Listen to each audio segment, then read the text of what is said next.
Bonjour, bienvenue à Au-delà des mots. Il y a quelques semaines, je vous avais présenté Linda qui avait eu un combat sur le cancer du sein. Aujourd'hui, j'ai une autre personne qui a vécu le même combat, mais c'est son histoire, son combat, mais avec la même force. Restez avec moi.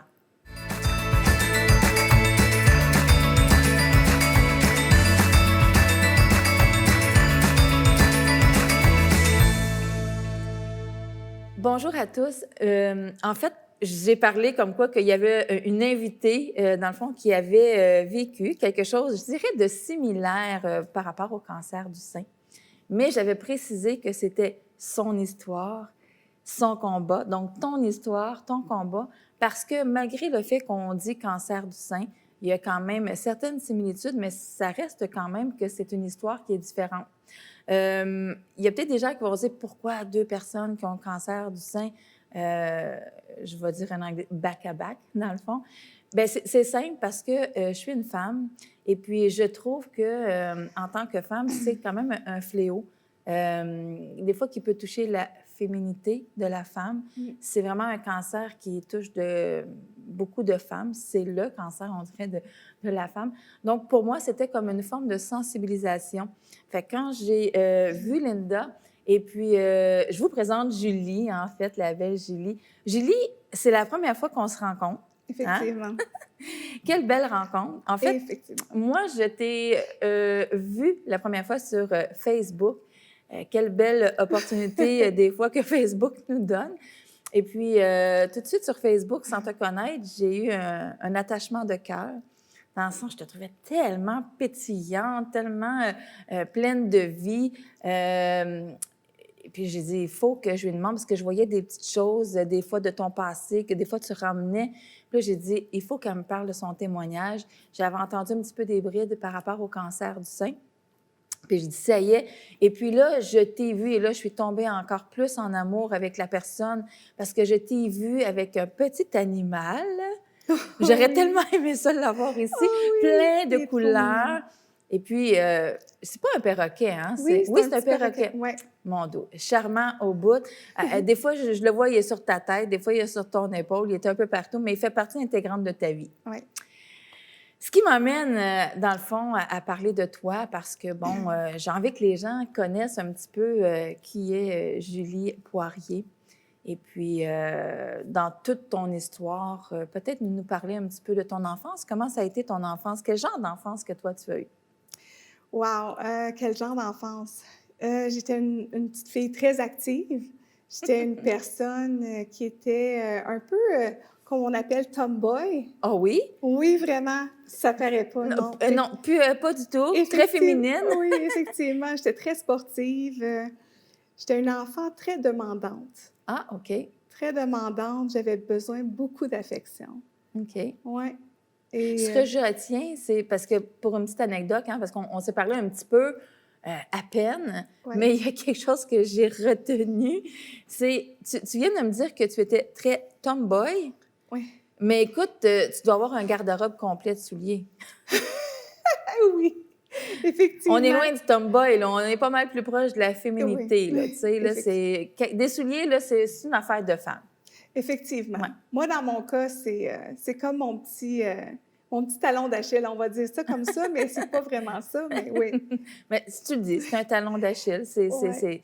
Mais écoute, les souliers, ça t'a emmené vers un chemin, j'imagine. Effectivement. Et puis, comme tu mentionnais, tu étais une personne demandante. Pourquoi? À cause de ton énergie? J'étais très, une petite enfant émotionnelle, OK. quand même anxieuse. J'avais un père qui était très sévère, Mhm. puis une mère qui était plus calme. OK. Donc, ça créait chez moi peut-être une forme d'anxiété, je ne sais pas trop. Mon père, il était alcoolique aussi une bonne partie de sa vie. D'ailleurs, il est décédé, mais ça a fait chez moi que j'étais plus anxieuse. Mais puis j'ai grandi avec un handicap qui est, j'ai une surdité au niveau de l'oreille gauche. Donc, quand j'étais plus jeune, je m'approchais toujours des gens, puis je faisais « Ah! » Puis les gens me percevaient comme si j'étais un peu retardée mentalement. Oh, OK. Oui, c'est ça. mais c'est correct. Aujourd'hui, ça va, mais ça a fait que j'avais un retard au niveau émotionnel. Parce que j'ai eu, c'est ça, c'est qu'à cause que j'ai eu une méningite, j'ai eu ça. Et puis, au niveau émotionnel, ça a touché vraiment dans le système nerveux central, un endroit qui fait que je suis plus comme ça, là. Tu parles que tu avais quand même un grand besoin émotionnel, un grand besoin d'attention. Mais il y a eu un moment dans ta vie où l'attention a été détournée, dans le sens que ta maman, en 2013, a eu des complications dans sa vie où tu as dû émotionnellement prendre le dessus sur ce qui s'était passé, qui était, dans le fond, les AVC de ta mère. Effectivement. Effectivement, elle a eu 2 AVC en 2013, une en mars puis une en novembre. Entre les deux, souvent, on nous disait elle ne reviendra jamais comme avant et tout ça. Elle était paralysée du côté oui, gauche. OK.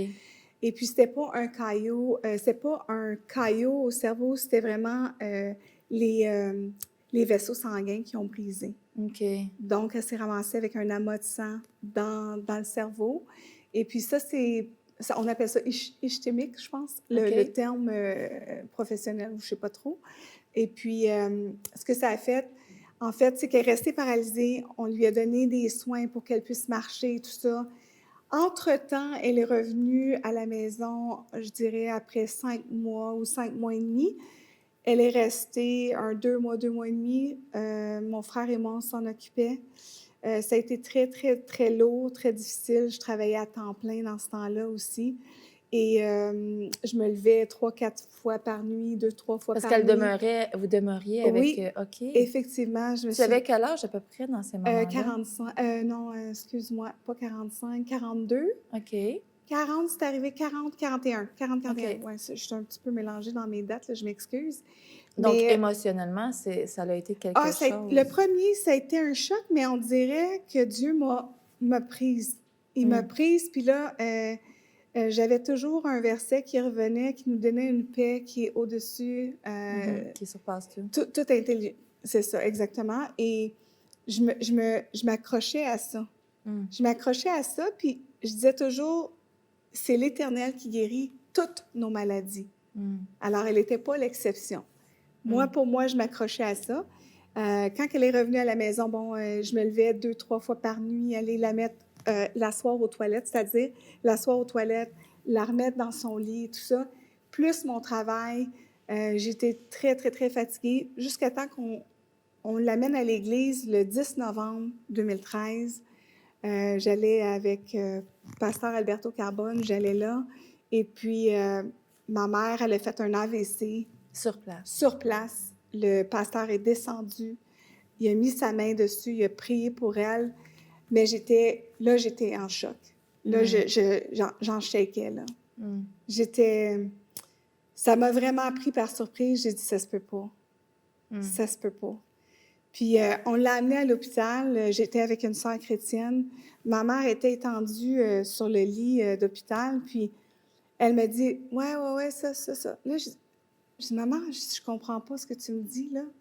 Elle dit, de toute façon, elle dit, tout genou va fléchir lors du retour de Jésus-Christ. Wow. J'ai dit, hein? J'ai dit, mais voyons donc. Je regarde, ma sœur chrétienne était comme... Puis ma mère, c'est pas une femme qui connaissait la Bible avec des versets. Le seul verset qu'elle connaissait par cœur, le seul chapitre, c'est le chapitre dans Psaume 23, le chapitre 23.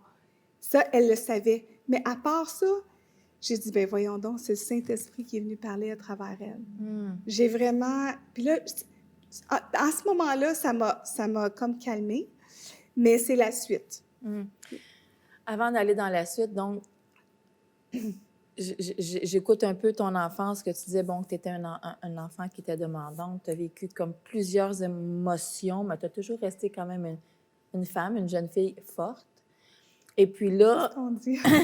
Mais c'est ce que tu transmets aussi comme message quand on parle avec toi, puis sur tes photos, puis quand je te voyais sur Facebook. Mais là, toi, dans le fond, tu dis... Parce que là, j'écoute, puis je sens que c'est passé, mais je sens que tu revis le stress que tu vivais de ces moments-là. Ah, c'est... Parce que c'est stressant, là. la mère et de tout ce qui arrive, puis là, que tu vois ça et tout ça. Mm. Puis là, tu me dis que ça a dégringolé. Oui, c'est sûr, parce que j'étais triste. J'étais triste, puis j'étais déçue parce que j'ai dit, ça se peut pas, tu sais. Elle reviendra jamais à la maison. Mm. Elle reviendra pas, là. Mm. Puis en plus, on nous a dit qu'elle va mourir à l'intérieur d'1 an. Elle va Wow, fait que mourir. c'est un autre stress de plus. Ah oui, oui, elle dit, ah non, oubliez ça. Puis la deuxième fois, ses yeux étaient comme à semi-ouverts. Mm. Puis on dit non, non. Puis j'ai dit non, non. J'ai dit, vous allez pas dire ça sur ma mère. Mm. J'ai dit, il y en a juste un qui décide, puis c'est lui en haut. Mm. Puis ses yeux, ils sont revenus. Il y a plein de choses qui ont revenu, sauf elle n'a jamais remarché. Là, on parle du stress que tu as vécu, le fait que plus jeune et tout ça, puis là, bon, le cheminement avec ta mère qui a créé comme plein de choses à l'intérieur de toi. Si on arrive à ton histoire, qu'est-ce qui t'a amené à consulter? En fait, ça a été fortuit. J'avais une masse de l'autre côté de mon sein. Parce que tu te faisais, dans le fond, une auto-vérification toi-même pour savoir ça? Je me souviens pas. C'est drôle, hein? C'est comme des petits détails que j'ai oubliés, mais effectivement, j'avais senti une bosse. OK. Puis, je me suis dit, OK, je vais aller voir et tout ça. Donc, ils ont passé une échographie, mais à cause que j'avais 40... Quand c'est arrivé, j'avais 44, 45. Et puis, ils ont dit, « Ah, madame, vous êtes au-dessus de 40 ans, donc on va passer une mammographie en plus. » J'ai dit, « C'est-tu obligatoire? » Parce que moi, je m'en allais. J'étais là, moi, j'ai pas le temps. La fille qui a besoin de bouger, là, Je m'en parle. vais, là, je travaille, il faut que je m'en aille. Elle dit, « Non, non, non, madame, vous allez passer la mammographie. » Je dis, « Bon, OK, pas un choix. » Fait que je passe la mammographie, puis j'arrive pour partir. Elle dit, « Madame, elle dit... En fait, l'échographie, elle dit, madame, elle dit, attendez, elle dit, il faut que vous passiez la mammographie, j'ai vu un petit quelque chose. Fait que c'est là que j'ai attendu. Puis là, c'était long. Puis en tout cas, mais je voulais m'en aller, moi. Mais en tout cas, finalement, elle m'a passé la mammographie, puis elle dit, oui, elle dit, effectivement, on voit un petit quelque chose. Mm. Elle dit, on va envoyer ça à votre médecin, puis on va vous contacter. J'ai dit, OK. Moi, je pars de là, puis tout est beau, là. Moi, de toute façon, tu avais juste hâte de partir. J'avais juste hâte de partir. J'ai dit, c'est juste un... Parce qu'à 25 ans, j'avais eu une bosse dans mon sein droit. Puis, ils l'ont juste enlevé, puis c'était rien. C'était OK. bénin. OK. Fait que moi, pour moi, c'était la même affaire. chose. Ouais, je c'est pars, ça. merci, bonsoir, je suis partie. C'est fini. Exact. Mais c'est pas ça qui est arrivé. Mm. On m'a demandé d'aller passer une biopsie OK. pour savoir c'était quoi. Peut-être un petit cancer, mais c'était pas... Oh, ils ne savaient pas. Fait que j'ai passé la biopsie. Et ils ont mis à l'endroit où est-ce que c'est un petit marqueur qu'ils appellent. Mhm. Ils savent exactement c'est où et tout ça. Oui, on en a parlé, parce que moi, je ne connaissais pas ça du tout. Exact. Puis, quand on a fait le témoignage C'est ça. avec Linda, moi, dans ma tête, là, un petit marqueur, je voyais un crayon feutre, là, fait une petite marque, mais non, c'est à l'intérieur qu'on fait une petite marque pour s'assurer Exact. que la masse n'a pas grossi. C'est bien ça? Exact. Et puis, donc, 2 mois s'écoulent, ou 1 mois, 2 mois s'écoulent. Mon médecin, elle m'appelle, puis elle me dit, il va falloir que je vous rencontre. J'ai dit, OK, mais je veux savoir qu'est-ce qui se passe. Elle dit, ben je veux pas te le dire au téléphone. Ben j'ai dit, j'aimerais ça savoir. Ben elle dit, j'aimerais mieux te rencontrer en personne. Fait que là, ça l'a semé un petit peu, Ben oui. une certaine crainte, parce que je me dis, elle me le dit pas au téléphone. Mm. Donc, j'ai pris rendez-vous, je suis allée la voir, puis elle dit, effectivement, elle dit, c'est un petit cancer, un carcinome in situ, puis agressif dans la coquille. Là, OK. moi, je dis, en tout cas, c'est des termes... Ben, c'est ça. moi, je retiens ça, ces termes-là, parce que je OK. fouille, mais c'est pas grave. C'est pas important. C'est pas la bonne chose à faire, fouiller, Non, hein? c'est pas important. C'est pas important, je te le dis. Puis là, finalement, je sors de là, puis je suis comme, oh, c'est juste une petite affaire qu'ils vont enlever. Dans ma tête, j'ai pas un cancer. C'est encore comme à 25 ans, quand tu t'es fait enlever la petite masse. Mais c'est parce qu'elle m'a vraiment dit que c'était un petit cancer. OK. C'était des calcifications. OK. Puis dans la calcification, il y avait un cancer. OK. Puis là, moi, j'ai dit, OK, ils vont juste enlever C'est une petite affaire. la petite affaire. Mais pour moi, c'est pas un cancer. OK. C'est comme si j'avais minimisé Est-ce ce que que ça c'est. t'aidait peut-être de penser comme ça? J'imagine, parce qu'avec tout ce que je vivais avec ma mère et tout ça, je pense que c'était quelque chose qui faisait que, ben non, c'est ça, tu sais, une petite affaire de rien, puis on va passer à autre chose. Mhm. Fait que là, on m'appelle pour me dire, ben OK, l'opération va être le 15 décembre 2015. Puis ça, tu avais eu cette réponse-là en novembre. Novembre. C'est ça. C'est pas longtemps après, là, 2 semaines, 3 semaines, j'ai eu l'opération. Là. Mais encore là, toi, durant l'opération, tu pensais que Ben c'est là, juste... c'est ça. Là, j'arrive pour faire l'opération. Je veux pas te donner des détails, trop de détails, mais il fallait qu'il enlève 2 ganglions OK. en dessous de mon aisselle. Puis, pour avoir les ganglions sentinelles, en tout cas, comme pour savoir si c'est pas généralisé, Mhm. il faut qu'il Ça, fasse c'est une vérification. une vérification, puis c'est par les ganglions qui Ah passent. oui. Mhm. Puis je devais recevoir une injection dans le mamelon. Je m'excuse, je veux pas être trop... On s'entend que Mais ça doit faire mal. Là. c'est très sensible. Là, j'ai comme... Wow. ouais, ils m'ont entendu, là, dans la salle. Là. Ils m'ont entendu. Là. J'ai fait comme aïe aïe. Puis il y a des femmes, ça leur fait même pas mal. Là. Mais moi, je sais pas, ça a pas super bien été. Puis, fait que je rentre en salle d'opération, je voulais pas y aller. Puis, tu sais, c'était vraiment dur, c'était vraiment ardu et tout ça. Puis, quand je me suis réveillée, ça a été difficile. C'est comme s'il m'avait rentré un couteau dans le sein. Wow. Ah, OK. c'était atroce comme douleur. Puis c'est drôle parce qu'il y a des femmes qui n'ont pas de douleur du tout. Ouais. C'est vraiment bizarre. D'une femme à l'autre, c'est différent, mais c'est ça. Puis j'ai vraiment eu mal profondément. C'est comme si on m'avait rentré un couteau. Mm. Puis les ganglions, ils m'en enlevé 2. Et puis, ce que ça a fait, c'est que ça a créé un lymphédème. Donc, j'ai toujours un bras qui est un peu plus enflé que le bras gauche. Encore aujourd'hui? Encore aujourd'hui. OK. Il y a toujours une différence entre mes deux bras. OK. Puis, c'est ça. Là, ça, c'est la partie opération qui a été ardue. Puis j'ai eu comme une genre de balle de golf pleine de liquide. Je ne sais pas si c'était comme mélangé avec du sang. En tout cas, c'est comme une balle de golf pendant 1 mois OK. en dessous de C'était... l'aisselle. Ah, ouais, OK. Ça aussi, ça me fait mal. OK. Est-ce qu'on peut dire qu'après cette opération-là, tout était fini? Ah non. Non? Non, là, ils m'ont dit, OK, on va t'envoyer pour faire de la radiothérapie, pour faire de la prévention. Mhm. Là, moi, je n'étais pas trop fervente à la radiothérapie. Je suis pas très... j'essaie de mettre le moins possible de médical dans mon corps parce que j'ai eu beaucoup d'opérations dans ma vie.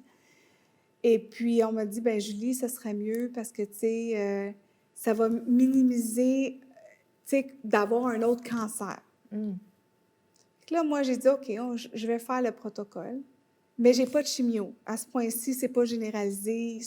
C'était juste localisé, très petit. Donc, j'ai dit oui à la radiothérapie. Je pense que j'ai eu 20 traitements, si je me souviens bien. Donc, 5 jours par semaine pendant 4 semaines. Wow. OK. Mm. Et ça, c'était au mois de février. Vers la fin février, jusqu'à à peu près vers la un petit peu mi-mars, mais un peu plus loin, là, pour faire le 20 jours, si on veut, les 20 traitements. Puis, juste pour te dire, la radiothérapie, pour certaines personnes, ils s'en vont s'entraîner. Puis moi, j'ai essayé de le faire, puis j'ai pas été capable. Ouais, parce qu'il y a des gens qui vont dire que ça les épuise totalement après. J'étais complètement épuisée. Puis la première semaine, j'ai commencé la radio, juste pour faire une petite histoire courte. J'ai eu une gastro. Rien pour aider sur l'énergie. J'étais fatiguée morte, puis j'étais toute seule à vivre ça. Mm. Ça a été difficile, mais... Tu mentionnes que tu étais toute seule. Mais c'est ça, là, je te vois faire ça. Là. Mais quand je me levais pour aller aux toilettes, tu sais, je ne rentrerai pas dans les détails, mais c'est comme si Dieu me supportait. Mm. Je ne sais pas comment dire, puis j'en ai des frissons encore aujourd'hui, parce que je ne sais pas comment je tenais. Je ne sais pas. Mais surtout, si tu n'as plus d'énergie. Déjà, quelqu'un qui a une gastro, c'est difficile, l'énergie. Là, si tu mentionnes qu'en plus, avec la radiothérapie, là... Exact. Tu sais, de là, l'importance de dire on n'est jamais vraiment toute seule, puis de dire une chance que Dieu est là pour nous C'est pour ça que supporter. j'ai fait mention de ça, parce que j'ai vraiment senti la main de Dieu cette Mm. nuit-là, là, où est-ce que j'ai pas filé, là. J'ai vraiment senti la main de Dieu. Puis j'ai continué mes traitements. Le lendemain, non, j'ai appelé l'hôpital. J'ai dit, je serai pas capable. Il dit, mais là, madame, faut pas. J'ai dit, oui, je le sais, mais je suis malade. Je Mm. suis pas capable, là, de venir. Est-ce Fait que que tu crois que... Parce que, bon, souvent, on va dire que le cancer du sein, ça apparaît comme ça. Il y a des personnes qui vont dire que c'est, bon, de mère en fille, tu sais, mais il y a plusieurs cancers. Moi, des fois, le stress et tout ça que tu as ah, vécu, ben, là, ça, tu sais, c'est sûr et certain que c'est pas parce que tu es stressé que tu as un cancer, là, je veux pas partir quelque chose, mais non. de dire que ça te rend peut-être plus fragile à avoir justement la gastro pendant que tu as ça, puis rien pour t'aider dans tout ça, Ouais. parce que là, en plus, tu mentionnes que tu Mm. devais être doublement fatiguée. J'ose croire maman qui est pas sur place, puis que tu dois quand même aller la visiter, la voir et tout ça, c'est comme tout un train de vie qui est chambardé complètement, là. Ah, ben oui, ben oui. Puis j'ai perdu ma job entre ça, là, aussi. Fait que c'est un autre. Ah Oui, oui, oui! c'est un autre affaire, mais oui, effectivement. Puis, Juste une petite parenthèse. Quand tu mentionnes que tu as perdu ton emploi, euh, c'est toi qui es parti? non, OK. Donc, non, non. si tu as perdu ton emploi, comment une personne peut dire à une femme qui a un cancer du sang et qui vit déjà beaucoup de difficultés de dire tu ne travailles plus ici? C'est C'est très une simple. parenthèse, là, mais c'est C'est très wow. simple parce que je suis rentrée en contrat la dernière année. Ah, OK. J'étais permanente. J'ai Ah, rentré en contrat pour aller plus haut dans ma carrière, OK. Mais le sachant contrat, il est pas. terminé, puis eux autres, ils ont dit, ben écoute, Ben, en plus, j'avais eu une évaluation mi-année, puis on dit, waouh, Julie, bravo! Wow, t'es top, top, top.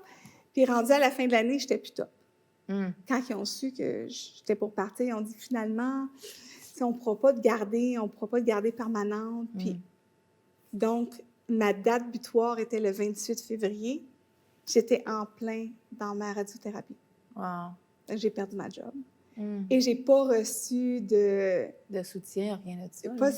non, de soutien, mais de carte au revoir. Pour, non, non, ça a été... C'est très émotionnel, ça. ça, j'aimais ma job. Wow. J'aimais ma job. Mm. Puis je parlais jamais contre mon employeur. Puis même encore maintenant, tu sais, j'ai prié pour ceux qui ont fait converger que ça, je sois plus là, mais ils ont réengagé après, là, puis ils ont engagé temps plein, mais c'est pas grave. Dieu est bon. Amen. Une chance que Dieu est bon. Dieu est bon, il sait toutes choses. Hein? Une chance qu'il y a déjà des plans préparés d'avance pour nous. Moi, j'ai dit, bon, qu'est-ce que je vais faire, tu sais, je sais pas trop, mais c'était surtout la douleur que j'ai eue. La douleur de mon équipe, de pas... OK, une douleur émotionnelle. Exactement. OK. J'étais dévastée. Dévastée. Puis, en plus, j'ai failli pas avoir mon bonus, mais j'avais une lettre qui disait que même si j'avais pas eu une bonne évaluation dans mon contrat, que ça n'a pas rapport à mon évaluation. Donc, ma patronne, elle est restée surprise parce que moi, j'ai fait ça. Ils ont été obligés de me payer. Wow. Une chance. Ça l'aide, hein, parce qu'on s'entend que faire de la radio toutes les semaines, je connais une personne personnellement qui en a fait de la radio aussi. Puis, comme on dit, c'est de se rendre à tous les matins, le stationnement, prendre le temps là-bas, revenir. C'était l'hiver, hein? Oui. Alors, moi, juste marcher là, de mon véhicule à traverser pour aller à l'hôpital Charlemagne, j'étais brûlée. J'étais brûlée. J'étais toute seule. J'ai fait tous mes traitements toute seule. Oui. Ça a été vraiment quelque chose. Mais oui, j'étais toute seule. Puis, tu sais, émotionnellement, ça m'a affectée beaucoup. Est-ce que tu demeurais toute seule aussi? Non, mon frère était avec moi. Une chance quand même. Oui, hein? c'est ça. Parce que, oui. Ça, au moins, je peux dire que je suis bénie. J'avais mon frère qui était proche, mais il ne venait pas avec moi. Là. Ben non, c'est ça. Il y a un travail aussi. Ça. Donc, j'étais toute seule, puis, mais encore là, tu sais, j'étais très fatiguée, mais encore là, j'étais encore positive. J'avais encore la drive quand même si c'était pas grosse, était là pareil. Puis c'était Dieu dans ma vie, puis je m'accrochais, Mm. vraiment. Donc, là, tu as fait la radiothérapie en disant, après ça, c'est fini? Non, pas vraiment. Non, Oui. pas vraiment. Les mois ont passé et moi, je me suis en allée dans le sud comme 1 mois après la fin de la Wow. radiothérapie. C'est de là tes photos, là. Moi, là, C'est... je voulais décrocher. J'ai dit, moi, je Ben m'en oui. vais là. J'ai demandé à mon médecin, elle a dit, oui, mais il faut que vous mettez de la crème. J'ai mis de la crème, j'ai bronzé pareil. On n'est pas supposé, mais moi, je l'ai fait pareil. Bon, Ben, ça te faisait du bien, hein, j'avais tu sais. vraiment besoin de Est-ce que décrocher. tu as été toute seule? J'étais allée toute seule. Ben, tu t'es dit, j'ai passé à travers tout ça, je m'en vais me faire du Oh, bien toute mais seule. moi, je peux aller au restaurant toute seule, hein? OK. J'ai déjà soupé avec moi-même, puis c'est bien Tu es correct. de bonne compagnie. C'est Quand ça. même! C'est pas vrai. Mais je suis capable de faire les choses seule. OK. C'est pas un problème. Est-ce que tu pourrais dire que, parce que là, bon, il est comme arrivé plein d'affaires. Plein. Là, bon, plus de travail, toute seule. Bon, les vacances, ça fait du bien, mais tu reviens, la réalité Exact. frappe. Hein, tu sais, quand on revient de vacances, Mhm. la réalité revient aussi. Est-ce que, peut-être pas lever ton poing, là, pour me l'en dire, voyons, tu fais quoi, là, tu sais, mais est-ce que tu as eu des moments où, parce que tu disais qu'il te restait des petites parcelles, comment tu sais, la balance entre les deux, là? Ben, honnêtement, on dirait que c'était comme si j'étais un peu, pas endormie, mais un peu. OK. C'est comme si je sommeillais un peu. J'étais pas trop Consciente de tout ça? J'étais consciente, mais on dirait que Tu, tu, OK, tu endormais ta conscience. peut-être. Ouais. Puis, tu vois, là, je t'ai parlé du travail, mais 5 mois après la radiothérapie, ce qui mène en juillet, OK? Mais tu avais commencé en juin. Oui, c'est ça. En juillet, j'ai eu une réaction dans OK. mon sein que j'ai eu la radiothérapie. OK. J'ai eu une réaction, je sais même pas, l'oncologue a dit « j'ai jamais vu ça en 25 ans Bon. Ben, Le- oui. Mon sein était devenu rouge foncé, OK. puis dur comme de la roche. Hum. Puis là, dans ce temps-là, sur Facebook, j'avais plein de frères et sœurs chrétiennes, puis j'ai dit « s'il vous plaît, priez pour moi, parce que ça va pas. » J'ai vraiment comme, je me souviens plus comment je l'ai expliqué, là, j'ai pas exposé, Mhm. mais j'ai dit « je veux pas perdre Mhm. mon sein, là. » Ouais. Fait que j'ai eu plein de frères et sœurs qui ont prié pour moi à l'intérieur de 2 jours. Plus rien. Parti. Mm. Parti. Gloire à Ça, Dieu. ça, là, ça fait travailler la foi, hein? On s'entend parce que, tu sais, peu importe les situations qu'on vit, on a le choix, là. Tu sais, on pourrait dire, ben là, je suis tannée, là, j'en peux plus, puis Ouais. là, tu vas me lâcher, puis nanana, puis... Mais tu sais, il y a d'autres personnes où ils vont faire comme, gars, prier parce que j'ai la foi que tout va partir, puis tu sais, c'est Exact. fait, puis tu sais, C'est surtout... notre foi va jusqu'à où? Ben oui. Mais Jusqu'à quand, jusqu'à où? Si on n'a jamais des preuves, notre foi n'est jamais testée. Ben non, c'est ça. C'est clair. Mais non, c'est sûr. Puis moi, ben, je suis une personne qui s'émerveille devant la création de Dieu. Mhm. Tout ce que Dieu a fait, je suis un petit enfant. OK. Je suis une femme, mais cette petite fille-là, elle est toujours là. Elle a comme... C'est sûr que j'ai perdu des plumes. Je vais dire, j'ai perdu quelques plumes, mais je crois que Dieu est en train de me restaurer présentement. Amen. Mhm. Mais je suis tout le temps en émerveillement. Fait que je crois Dieu Mhm. avant toute chose. Mhm. Il dit qu'il est l'Éternel qui guérit toutes mes maladies. Mm. Est-ce que tu as vu une exception là-dedans? Mm. Non. Il n'y en a pas d'exception. Oui, mais Paul, non. Il dit qu'il est l'Éternel qui guérit toutes mes maladies. Tu sais, des fois, on va regarder dans la Bible aussi, puis on va parler de Job. Tu sais, on s'entend que Job, là, il en a vécu des Il en a choses, mais vécu. ça ne dit pas, là, en combien de temps, là, parce que Ouais. ça ne s'est pas passé en 2 mois, là, tout ça, Exact. là.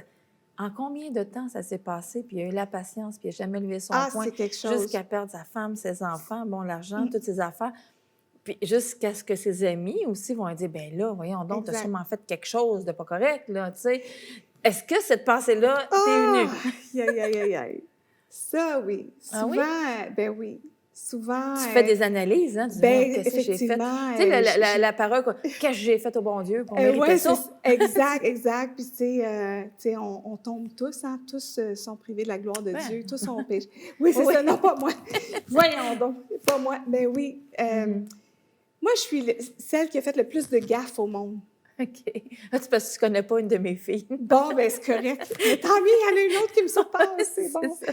Mais je dis toujours, j'ai fait beaucoup d'erreurs dans ma vie. Mhm. Puis je me dis, Seigneur, je t'ai demandé pardon.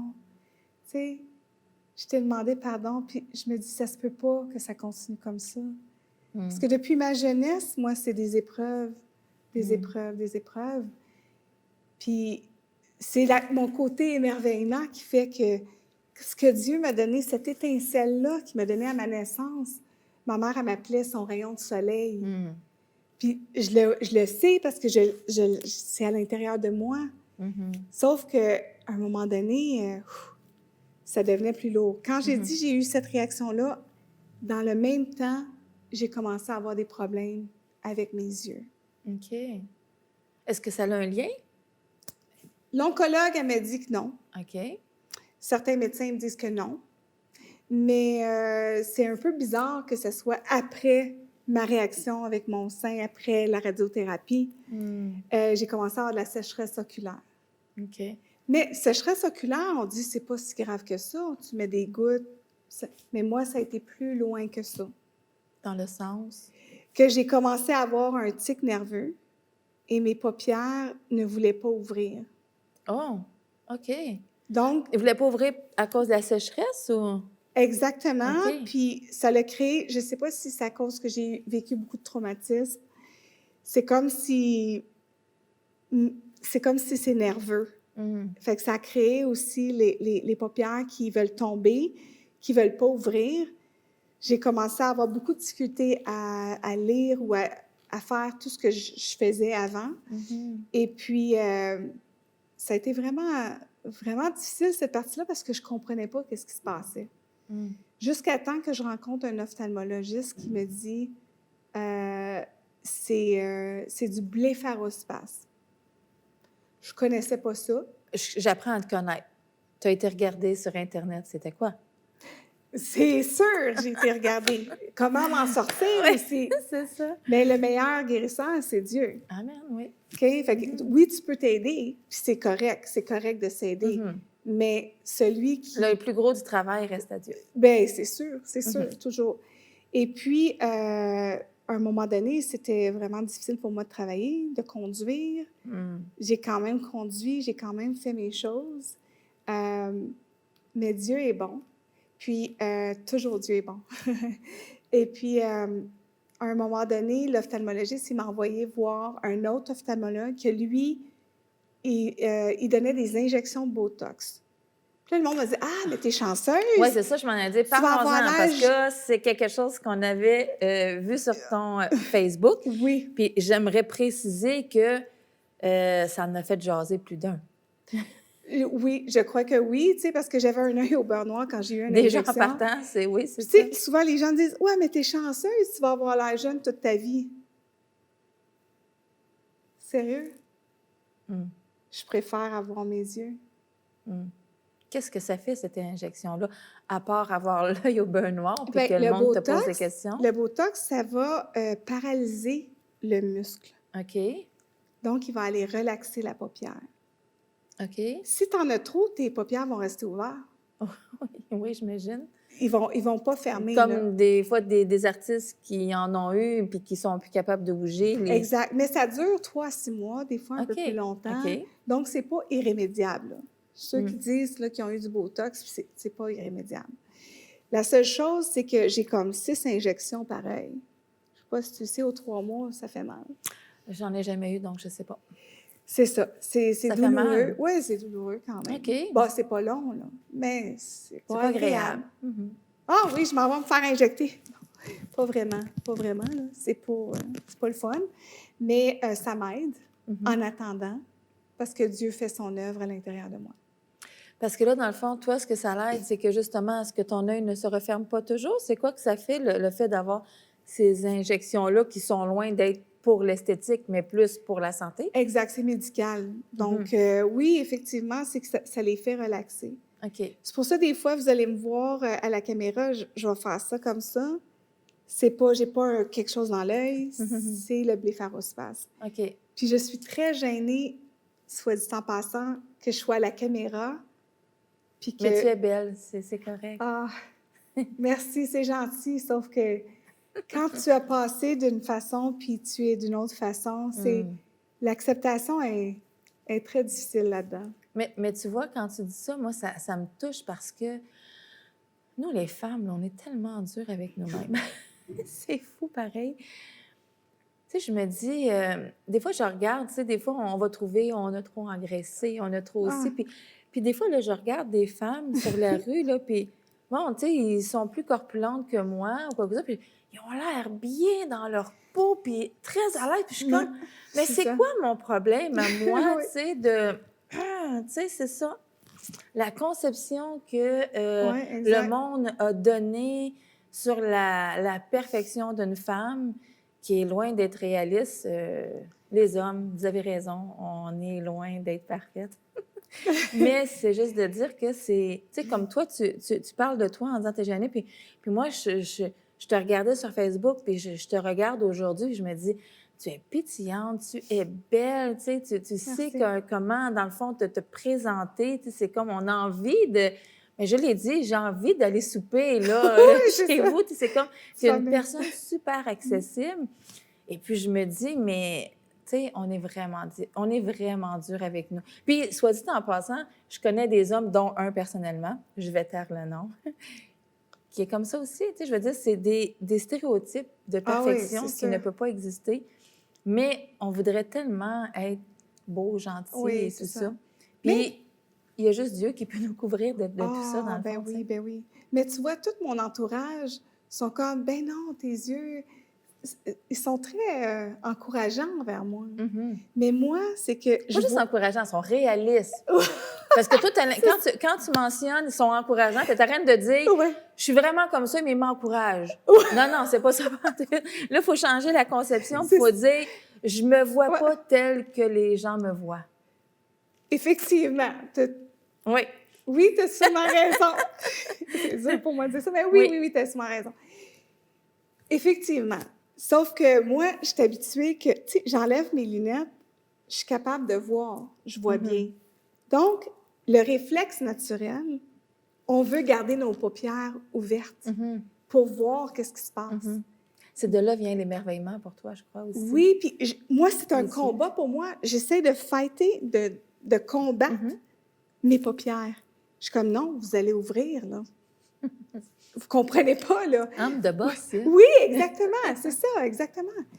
Je veux voir la nature, je veux voir les choses. Dieu nous a donné des sens pour voir, pour entendre, pour goûter, pour sentir. S'émerveiller. Je peux pas. Je dis, Seigneur, je vois bien. C'est toi, mon guérisseur. C'est toi qui vas faire l'œuvre à l'intérieur de moi. Puis si c'est dans mon âme que c'est brisé, viens dans mon âme. Mais j'ai tête dure, moi. Je suis tête dure. Je suis comme, Seigneur, fais ton œuvre en moi, là. Ouais. Bien, il faut que je me laisse. Des fois, Julie, elle a de la difficulté. Elle se laisse pas au complet. Bien, c'est un combat, mais... Avec tout ce que tu me dis, je serais curieuse de savoir c'est quoi ton verset préféré. Bien, moi, celui que je trouve qui est complet, puis c'est pas juste comme un verset, mais c'est une petite partie du chapitre, c'est le psaume 103, 1 à 5. Qui dit? Mon âme bénit l'Éternel. Oui. Et n'oublie aucun de ses bienfaits. Mon âme bénit l'Éternel. Parce que c'est lui qui guérit toutes mes maladies. C'est lui qui me couronne de bonté et de miséricorde. C'est lui qui pardonne toutes mes iniquités. C'est lui qui me délivre de la fausse. C'est lui qui... comment je pourrais dire, qui me rassasie de bien ma vieillesse. C'est lui qui fait tout, en fait. Puis dans ce petit 1 à 5, là, pas le chapitre au complet, c'est vraiment verset 1 à 5, je trouve que Dieu est complet là-dedans. Il dit, c'est ça que je fais, là, moi. Il dit, c'est moi, là. Moi, je fais ça pour toi. On ne mérite pas, là. c'est la grâce de Dieu à travers Jésus-Christ. Mais son verset, il dit, c'est ça. Puis j'essaie de parler à mon âme. Tu sais, parce que c'est ça, dans le fond. C'est notre âme nos pensées, qui veut essayer de nous mener un petit peu ici et là. Mais c'est Dieu qui fait. Puis la patience, j'en manque un petit peu beaucoup des fois. Mais je dis, Seigneur, donne-moi la patience. Et quand tu demandes, hein, après ça, il te donne des choses qui arrivent, puis là, tu dis, ouh, ma patience. On dit tout le temps ça. Hein. Des fois, il faut faire attention à ce qu'on demande. Fait que là, je dis, bien, Seigneur. Il ne va pas nous donner la patience comme ça. Il va nous donner des épreuves qui vont nous faire travailler la patience. Exemple, exactement. Tu sais, puis moi, je dis, Seigneur, tu sais, augmente ma patience. Mais des fois, je suis comme, ouh, ça paraît, là. Je connais une personne, parce que tu dis, on dit, selon les prières, tu sais, je me souviens d'une personne, pour terminer avec un petit peu d'humour dans tout ça aussi, je connais une personne qui avait dit, moi, je prie à Dieu, puis je disais, Seigneur, donne-moi l'humilité, tu sais, je vais être humble, tu sais, je vais être humble. Puis la personne, elle s'est réveillée le lendemain matin, puis elle avait un partiel.